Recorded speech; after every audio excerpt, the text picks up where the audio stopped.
Hello, and welcome to the Debrief Live. I'm Angus Scott. Well, you can forget your Manchester derby because North London is the place to be right now.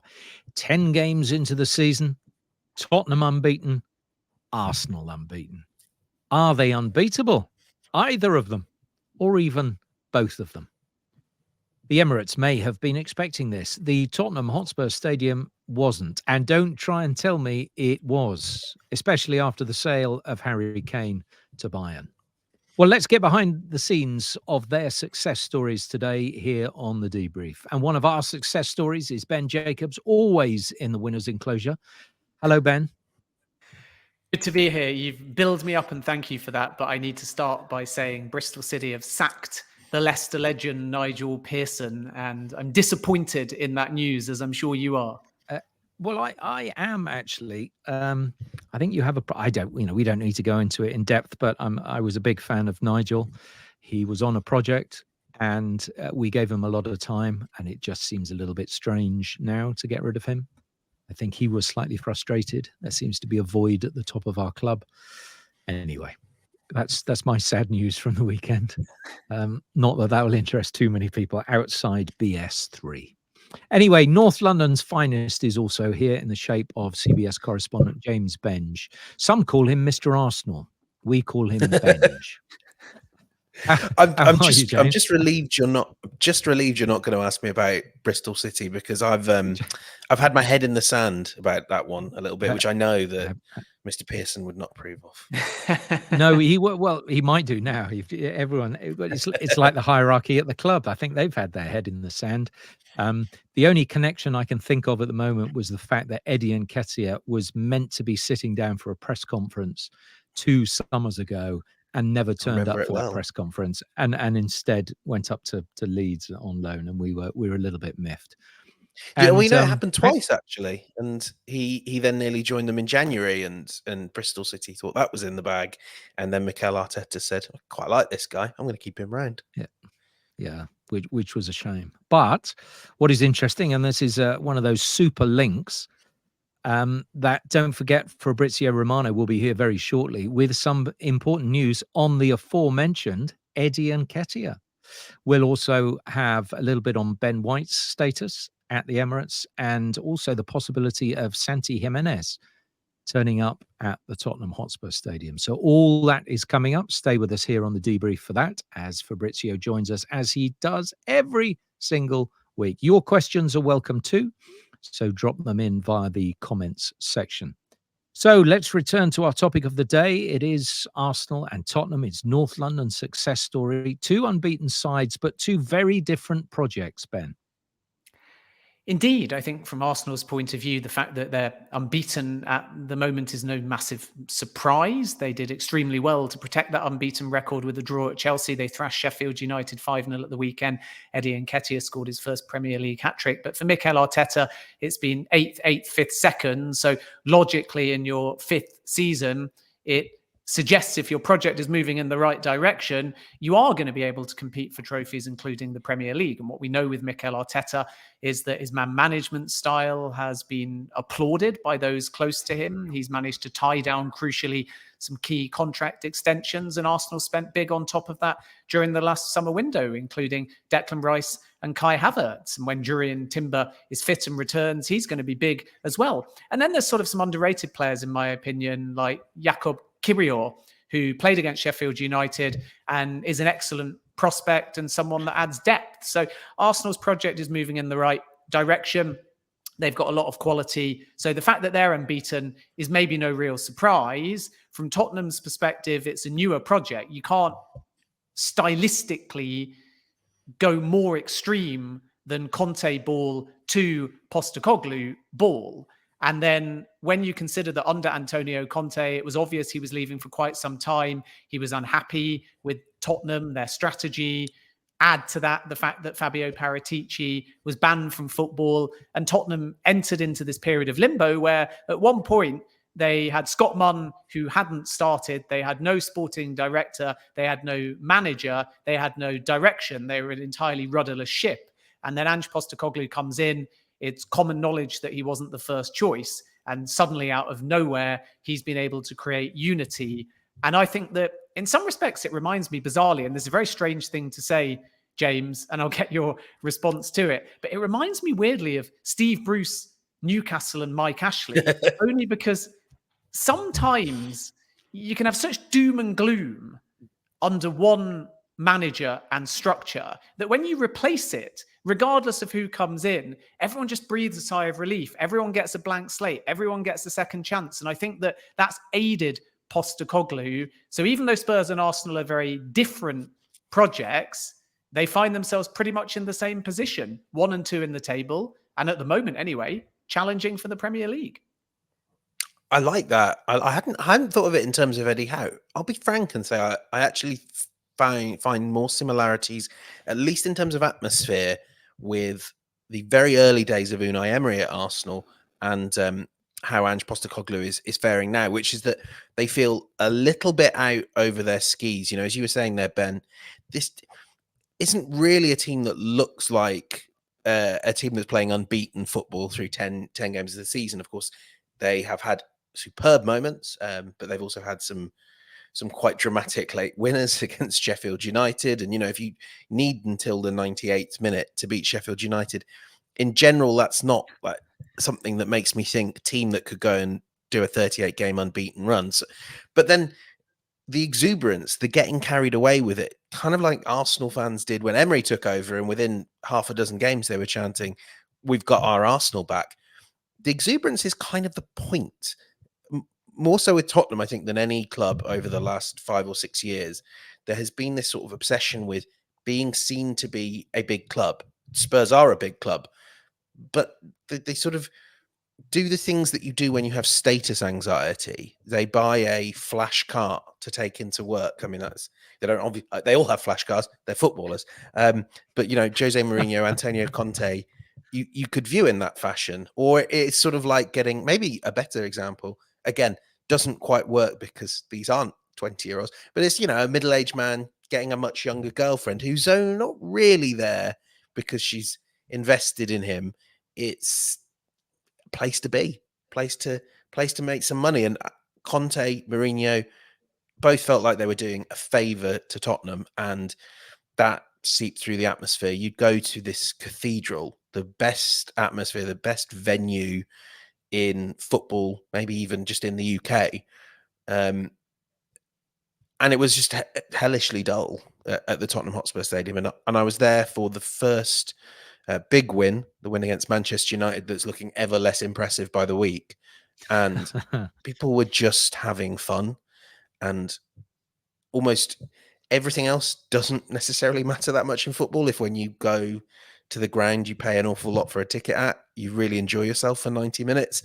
And for me, that's where Spurs are. Fun project, probably now very well placed to achieve more than they expected at the start of the season. But come on, not title winners, not at all. No, I don't think so, and I don't think they'd expect to be. But I think they have stumbled on something that is ultimately so refreshing that it will work and probably work beyond all expectations. I think when you've got a list of 5 other top-class managers who haven't taken the job, and then Ange Postecoglou gets the gig, and everyone thinks, he's a laughingstock, when clearly he's an incredibly talented coach and man manager. You're not expecting anything, are you? And even though his record actually has been pretty good, maybe it's the actual antithesis and the laid back way with which he approaches everything, and that slightly sardonic Australian chilled way was exactly what you needed. And actually, they've sort of fallen on their feet because of that. And it was everything that was needed to refresh a club that needed invigoration, having been browbeaten by boring football for so long. Can I just make one quick point, though, which is what you've both basically said is that Postecoglou's come in, he's been a breath of fresh air, Spurs are fun to watch, but you're pessimistic that they can win the Premier League. Remember, good teams with strong momentum and goal scorers can drive themselves. And if Postecoglou's a surprise choice, Claudio Ranieri was the surprise choice. Leicester won the Premier League. Leicester had two key players with output in that season. Of course, they had N'Golo Kante, Danny Drinkwater, who's recently retired in the last 24 hours. But two key players, Riyad Mahrez, Jamie Vardy, partnership, assists, goals, autopilot. Ranieri, derided, then Premier League winner. Ange Postecoglou, nobody's first choice, supposedly, winning everybody over with a charm offensive in the media. Tottenham, two players with output at the moment in Son and James Maddison. What's potentially the difference between Leicester in 15-16, James, and Spurs this campaign? If you looked at the statistical profile at this stage of the season, you could have convinced yourself Leicester might have actually, it was the players weren't sexy, but actually it was title-winning football. If I remember correctly, it's kind of going back in the archives a bit. Right now, I look at Tottenham and I sort of see a team that sort of statistically, in terms of XG, in terms of chances that they're giving up and chances that they're creating, they look like a top 6 team.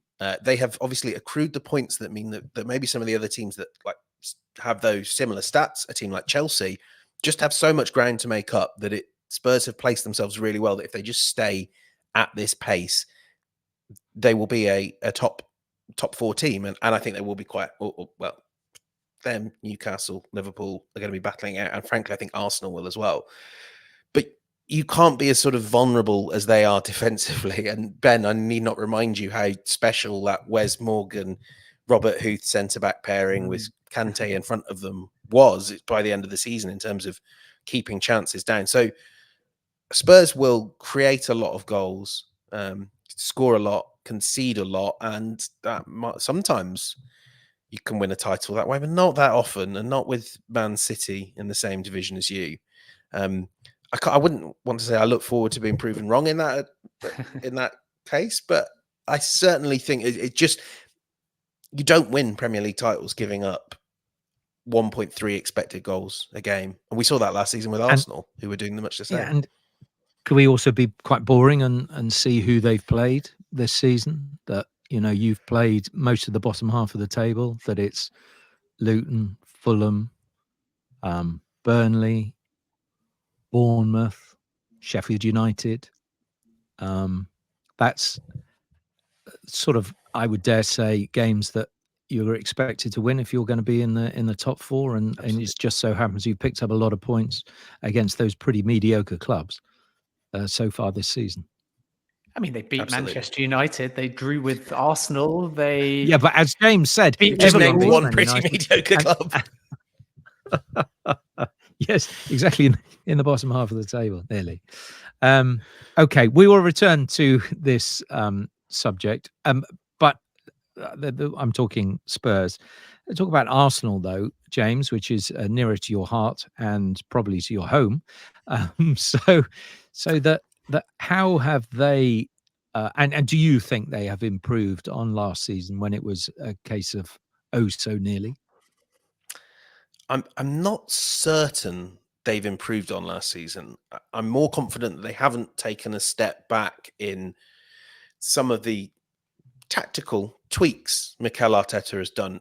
What they have become, and this goes back to what I was saying about Tottenham, is they've become a much better defensive team.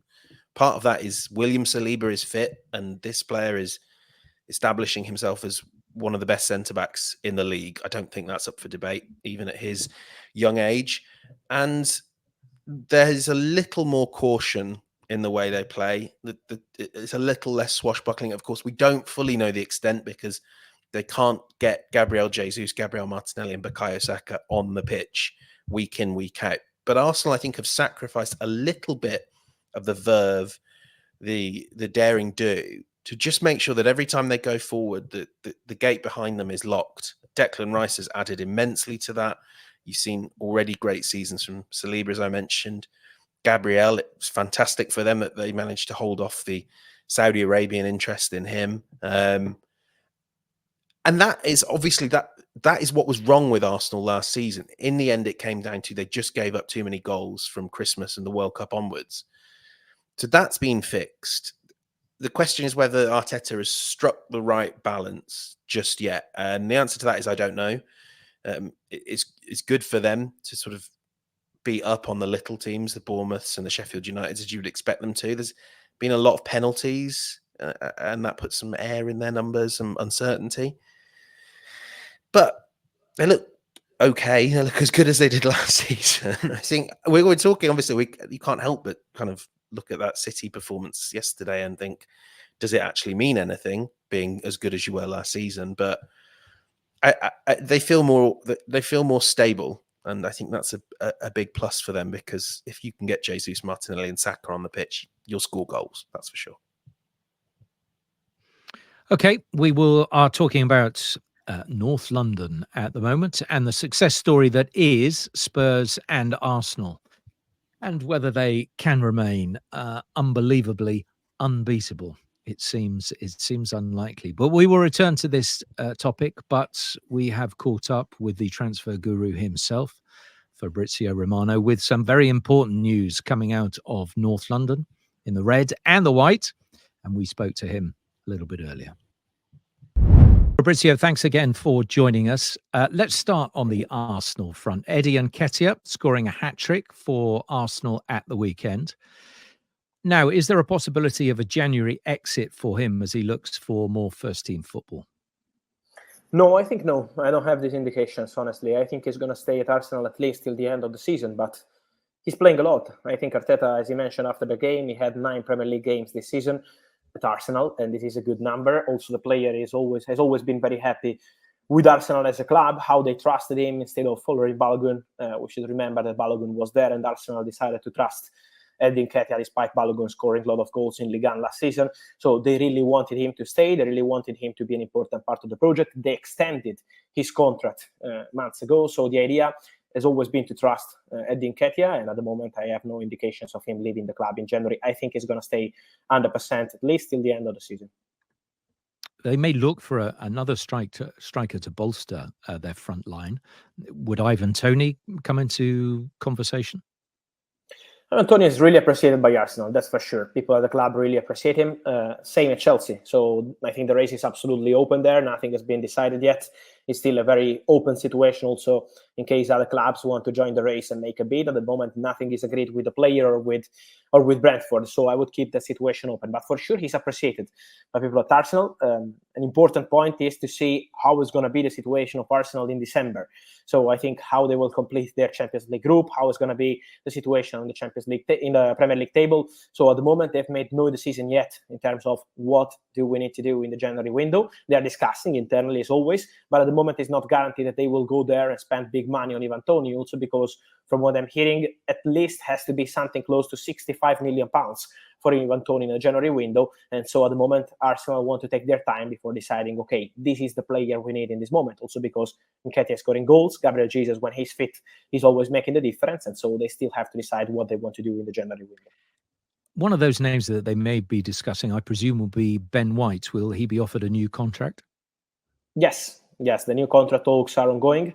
Ben White is very happy at Arsenal. Arsenal are super happy with him. He's super professional guy. He can help in different positions, can play centre-back, right-back. He's always there and also playing very well also with the national team. So they're very happy with Ben White in general. The idea is to try to extend this contract. This is what Arsenal are doing. In the last year, they extended something like 6-7 contracts of really important players. And the modern football, these contract extensions for top players are like new signings, because sometimes it could become dangerous to have these players with short-term contracts. So the new deal of Ben White will be discussed in the next weeks. There is already a principle of discussion, but still nothing agreed. So they will keep going, but the positive feeling is there. It's the same situation as Odegaard, Saka, and many others. The player wants to stay and the club wants him to stay. Fabrizio, let's move on to Spurs. A lot of talk about them signing a striker as well in 2024, even though Son is in excellent form, as is James Maddison as well. Santi Jimenez is one name on fire for Feyenoord that has been linked with Spurs in the past. What can you tell us about his future?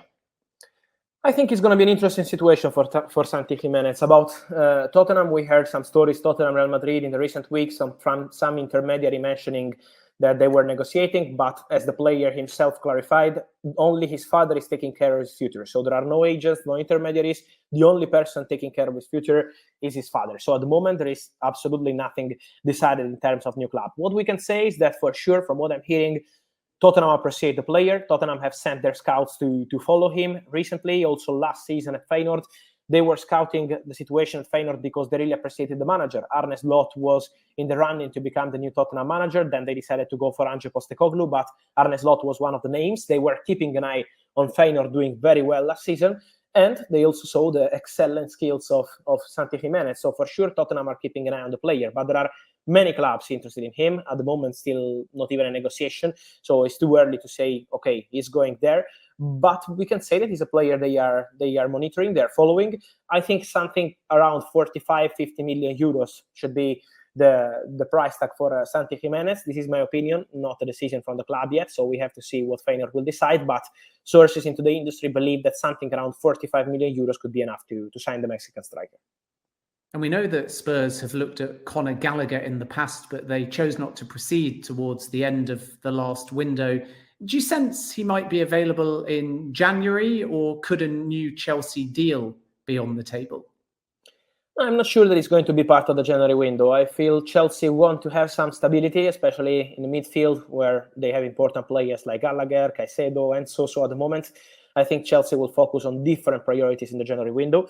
We know the striker, with the centre-back, but at the moment in the midfield, the situation is quiet. So for Gallagher, I am not sure that it's going to be part of the January window in terms of a Chelsea exit. Then for the new deal, the discussions are not in advanced stages yet, so it will take some time. They will discuss, but Chelsea are happy with him. Pochettino is happy with him. He's happy with his game time. So I think this is something to check again, maybe in December, in January. But at the moment, the situation is really quiet there. And also, Tottenham are not active in terms of negotiation with Conor Gallagher as of now.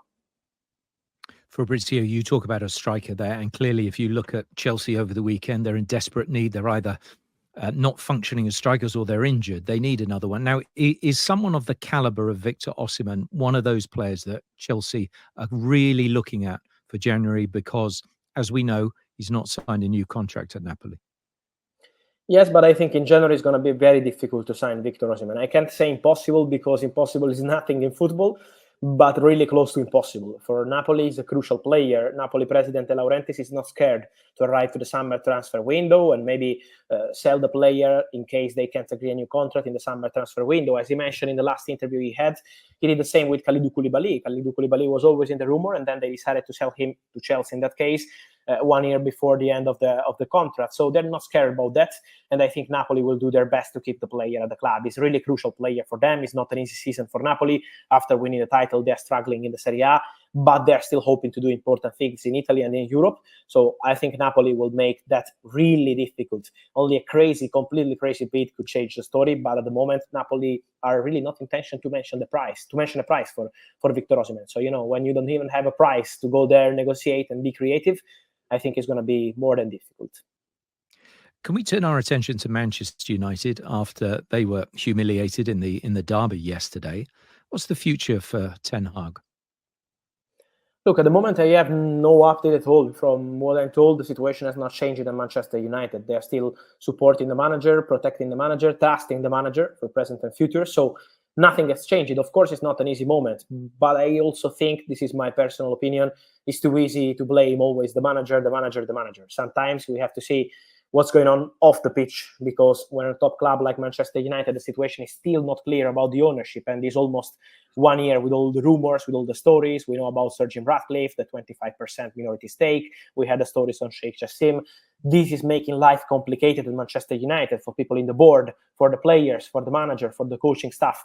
Too many problems. So at the moment, I think they know that the problem is not the manager. That, of course, Erik Ten Hag can do better than this. He has to, and he knows that. So they're going to work hard for that. But at the moment, I'm not aware of Erik Ten Hag being under pressure at Manchester United. He's still working at the best level for Man United, for his players. The situation has to change, for sure. But also off the pitch, that point is absolutely crucial to change Manchester United's future. Fabrizio, it's the Ballon d'Or this evening. Will it be number 8 for Messi? Yes, it will.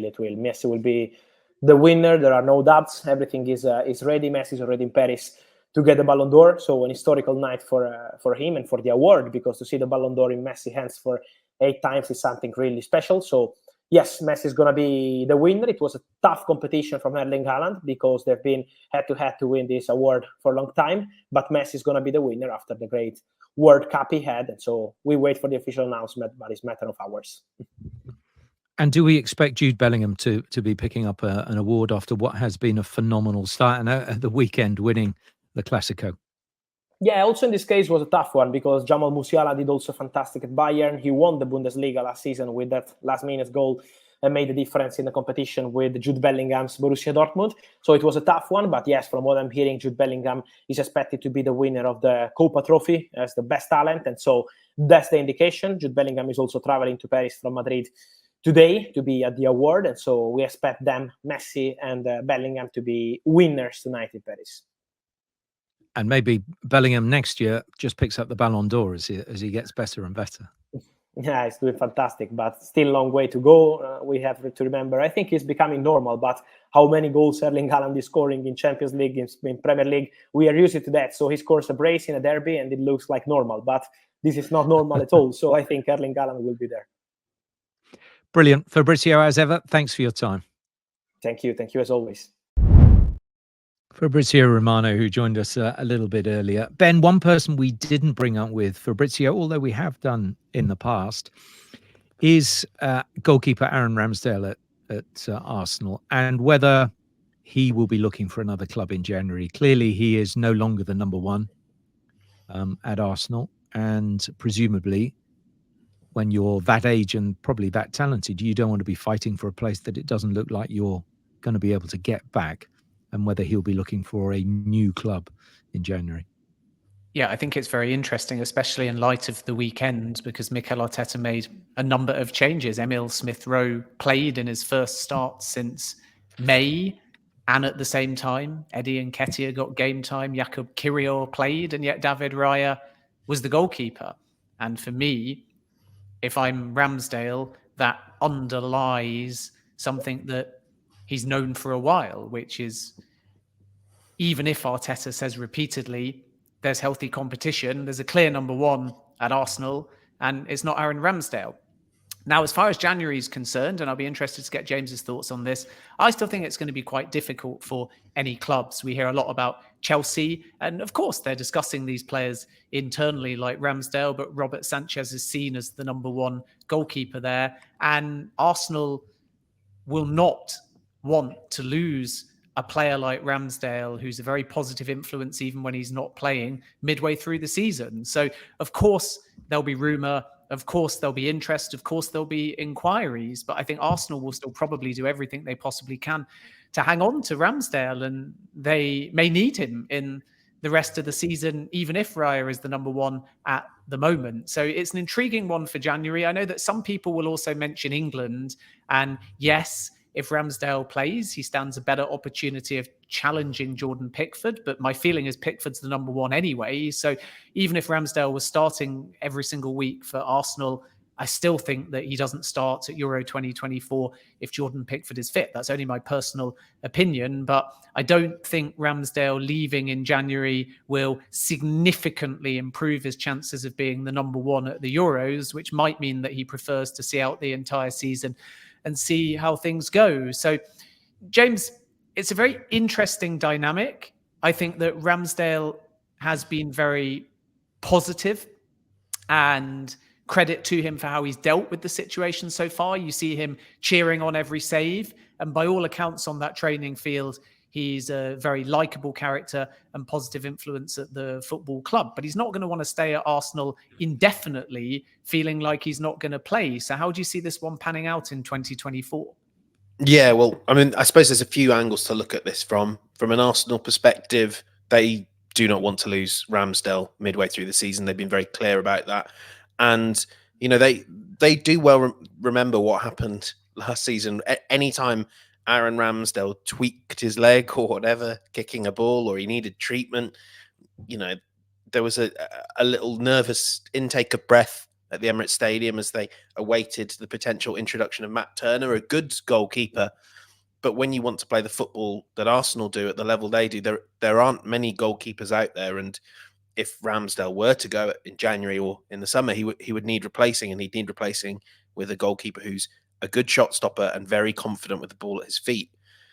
From Ramsdale's perspective, like you said, Ben, everything I hear is he has been exceptional as ever, as he always is on the training ground. You know, that is why he's a popular figure within the squad, within the club, within the fan base. He's responded to this challenge in the right way. I think we also have to understand that Aaron Ramsdale knows how good he is. He had no doubts when Arsenal came knocking, even as everyone else did. And when we talk about January, the question he'll be asking is, what are the options? If it's a mid-table Premier League club that come calling, my suspicion is, from what I've heard, that I don't think that would be a move that Ramsdale would push for in January if he believes that a vacancy could open up in the summer. Whether that isn't, as you've said, you know, everyone thinks that Chelsea are a real contender for Ramsdale. Robert Sanchez looks good, but not necessarily great.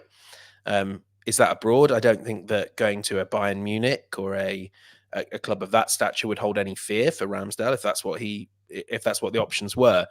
What he won't want to do is sort of take a step down and end up sort of trapped in this Premier League purgatory where he's very valuable for a mid-table Premier League team who can afford to not sell him, but he's not going to play Champions League football. He's not going to get to prove to Gareth Southgate that he should be England's number one, not Jordan Pickford. So I don't believe that Ramsdale would rush into a move in January unless a top team where he can fulfill his long-term career aspirations came calling. And those moves, especially for goalkeepers, they tend not to materialize in January, do they? No, absolutely. And look, if he's not playing, how much will Gareth Southgate even look at him? You talk about number one, Ben. You wonder about number two or number three, and you wonder. And he's very loyal, Gareth Southgate, but whether he'd even been considered if he's not getting any football at all in North London. Anyway, that's sort of by the by. Ben, I'd ask you a question on Spurs and how long you think this. I mean, it is a honeymoon at the moment, and the great Australian honeymoon continues. It's just, you wonder, and we've looked at the fixture list, for how long it can go on before the bubble bursts and Ange is tested in a way that he hasn't been tested so far. Yeah, I think we learn a lot about Spurs just before the festive fixtures come in, because across their next few games, they've got Chelsea. They'll be favourites to win that. So in many ways, that's a test, because you've got to assume the mantle of being expected to beat a side that on paper are strong. And if they fail to do so in that London derby, then that will tell us a lot about Tottenham. And I think that Chelsea have almost got, I don't want to say nothing to lose in that game. It's a strange thing to say about Chelsea, but they're underdogs. And as we saw against Arsenal, when Chelsea played very well, they relished that opportunity when they were underdogs and people maybe expected them to lose. So they'll go to Tottenham with no fear. And that's a good indicator. And then across later November into early December, Tottenham have still got to play Aston Villa at home. They've got away at Manchester City. They've got another London derby against West Ham. And then they've got a home game against Newcastle before the kind of festive fixtures start. So if they get, like Leicester did around December, to that kind of period, and they're either still unbeaten or they're still top of the table, then you start saying, well, we're quite close to halfway through the season. Maybe, just maybe, they are genuine Premier League contenders. But if they draw or lose to Chelsea, and then Aston Villa, a bit like Spurs, score a ton of goals, concede quite a few goals, that's an interesting one. If they obviously go to Manchester City and lose, people start saying now it's a lot tighter. Now maybe they're only challenging for Champions League football at best. So I think we're going to get a much clearer picture about Tottenham between now and just before the festive fixtures begin. Yeah, and you look towards the end of the season, they get 3 in a row they play Man City, Arsenal and Liverpool back to back, which could be quite an interesting climax to the season. I mean, James, for you, it's more likely that Arsenal would continue in similar vein, bearing in mind you look at who they've played, and they have had some more difficult games. Yes, I think so. There are heavy demands on their legs, and it's interesting when Ben goes through that fixture list, how quickly Spurs find themselves in mid-December from a games perspective, whereas Arsenal, just solely because they lost away to Lens in an okay performance, you know, they have hard work in the Champions League. They've got a Carabao Cup game this week that they could still find themselves involved in that. And as much as Ben rightly noted at the top of the show, this is a deeper squad. It's one that can feel the impact of the injuries that they already have. Partey out for a while, Jesus out for a while. So I think they could still be vulnerable in this period. And I certainly don't look at them and think this is a team that could go right the way through the season undefeated. But they will feel like they have dealt with some really tough tests against Spurs, United, and especially against City. I think that game could be if Arsenal do achieve great things this season, it will we will look back on that City game as the moment things changed for them. They certainly have this penchant for late winners that they seem to carry with them everywhere they go.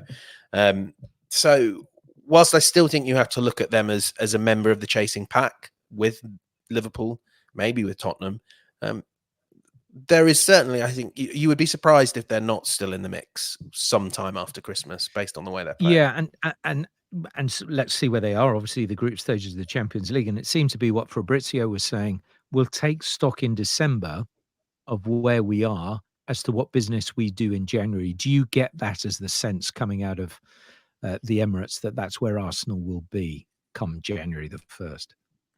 Absolutely. I think you can see from the deal they did for David Raya, a loan deal rather than paying a good price for a starting goalkeeper, that money is a consideration. I think they're not poor, they're not penuried, but they have to work out how to spend the money they have very wisely. So last January, a player like Mudryk was one they thought they could have for 10 years as a key cog in their side. They made some tactical decisions elsewhere to strengthen for the title run. And if that sort of player becomes available, you would expect them to push for it. But there will be those sort of two streams of, can we get a forward who gives us 3-4 goals that might make all the difference? But if not, there's no point in spending silly money now when we could wait for the summer and go big for the centre forward that I think we all expect them to go at in the summer. So I think it will be relatively quiet at Arsenal unless something dramatic shakes loose. Similar question up at Tottenham Hotspur, Ben, whether there'll be big incomings during January to reinforce what might be, at the very least, a Champions League push, or at the best, a title push. Yeah, I do wonder whether Spurs will pivot in January if they feel like they're in the mix for the Premier League then, or as you say, to consolidate Champions League. They feel like they've got this depth and this momentum, but if James Maddison, for example, got injured, I think we'd see an entirely different Tottenham team. And there's pressure that he's relishing on Son at the moment, who's kind of assumed the Harry Kane role.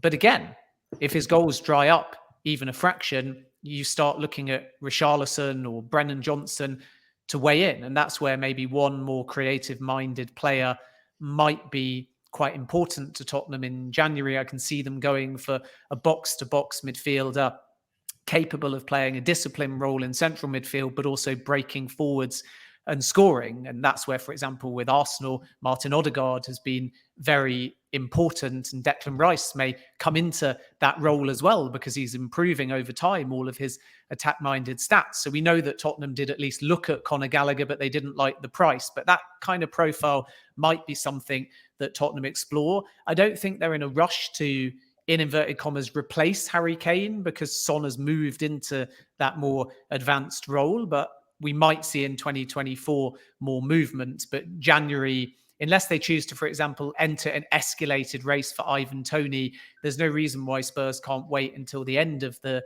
season. If they desperately wanted a Kane replacement, I think last summer they might have moved for a player like Jonathan David, who was certainly on their radar, but they decided against it, and we'll see a more patient approach.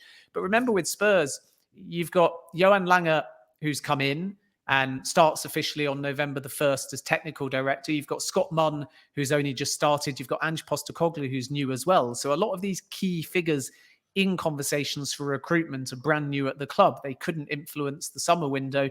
Maybe they want to have a say in January. And that's why I think that Spurs could be a bit busier than Arsenal. But I think that there's no panic, certainly not to replace Kane.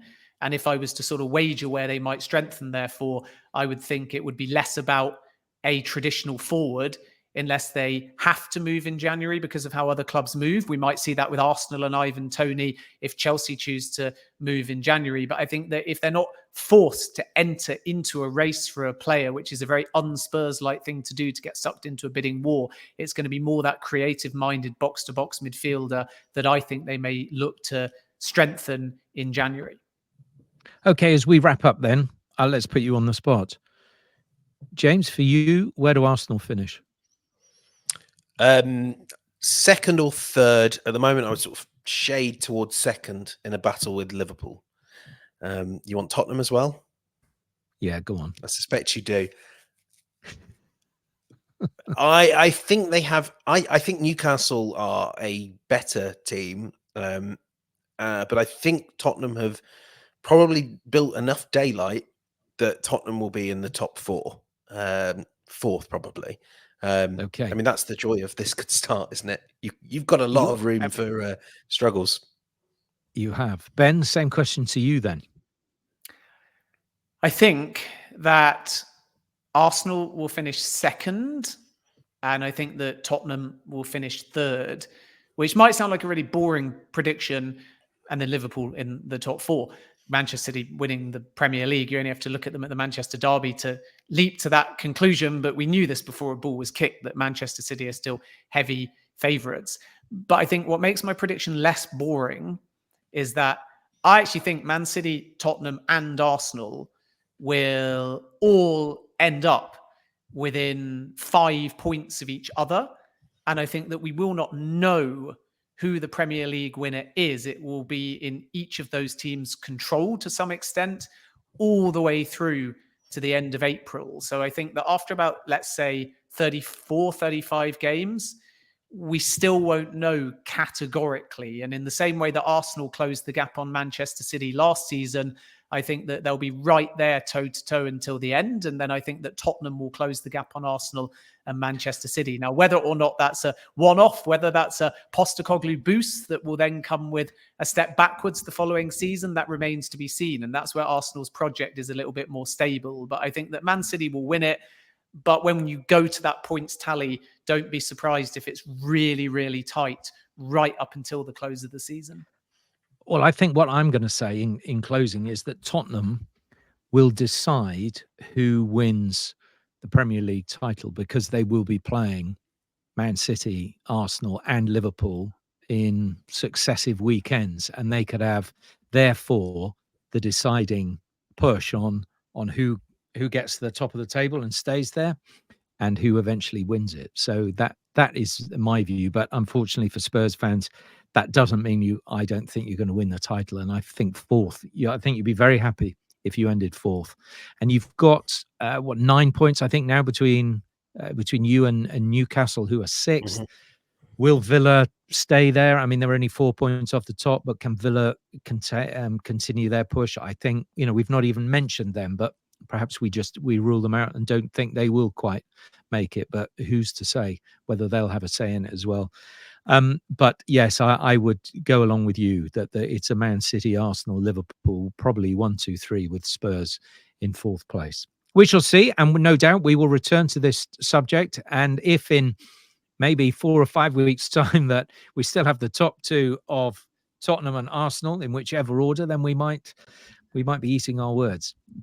But that's for you for might a be future eating day. your words. I think I've been a bit more pro Spurs than both of you. Yeah, but you haven't got them winning the title, though, have you? Third is a good finish. Okay, fourth's not bad either. So they've still got Champions League football. I want to sit on the fence, both, actually. Can I just say, I want to sit on the fence a bit more, because April the 27th, as you allude to, is that North London derby. And if, I predict, the title will still be winnable for both those sides, then I can just wait until that game and then make a decision in April. I'd like to remind you at this stage that you said Chelsea would have 80 points this season, but I think you were just being a little bit contentious. And 80 goals. And they could do with 8 goals, actually, probably this season. Anyway, enough is enough. Gents, thank you very much. James Benge, thank you. And Ben Jacobs, as ever. Join us every week here on The Debrief. Fabrizio Romano is with us, as you know, week in, week out. We are here, and we'll see you next week.